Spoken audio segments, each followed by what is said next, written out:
Tafadhali, kama ni mara yako ya kwanza kutembelea katika chaneli yetu ya Mautundu Online, subscribe chini ya video hii na utakuwa umejihakikishia kuwa mwanahabari wetu na hautopitwa na habari zetu zinazokiki na kumake headline ndani na nje ya nchi.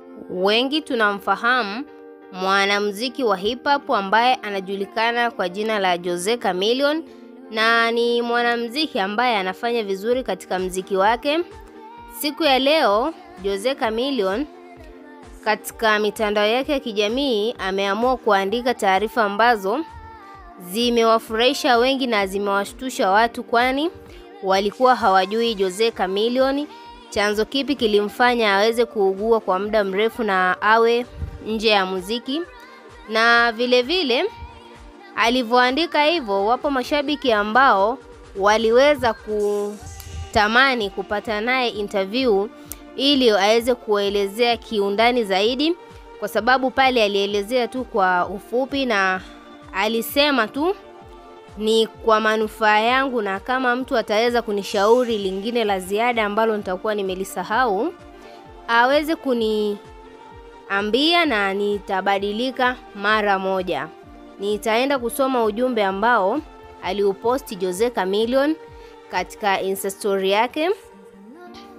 Alisema hivi: nimeokoka, nimewachana na pombe, sigara na wasichana.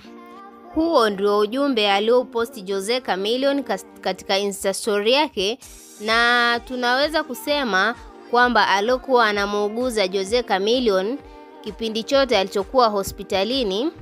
Aliweza kuficha ni vitu gani vinamsumbua mwanamuziki huyu, na alisema kwamba nimefanya hivyo kwa sababu ya usalama wake, na akipona tu atakuja atawaambieni ni nini kilikuwa kinamsumbua.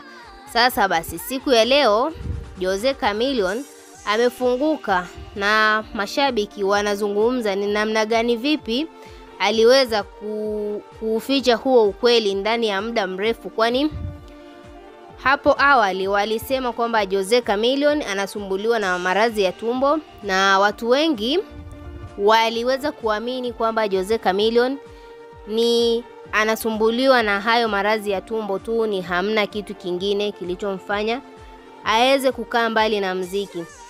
Tunaweza kusema Jose Chameleone kuna baadhi ya picha ambazo alipiga akaposti katika mitandao ya kijamii. Anaonekana ni mtu ambaye anapenda pombe na ni mvutaji mzuri wa sigara, na hivyo vyote aliweza kuvitaja siku ya leo kwamba ni moja kati ya vitu ambavyo vilimfanya alale kitandani kwa muda mrefu, na ameamua kuachana navyo kwani havina umuhimu wowote kwa maisha yake kwa sasa zaidi ya muziki wake na familia yake. Usisahau kutuachia maoni yako ndani ya comment section, na usisahau kusubscribe, kulike na kuturn on notification. Niseme bye bye mpaka wakati mwingine.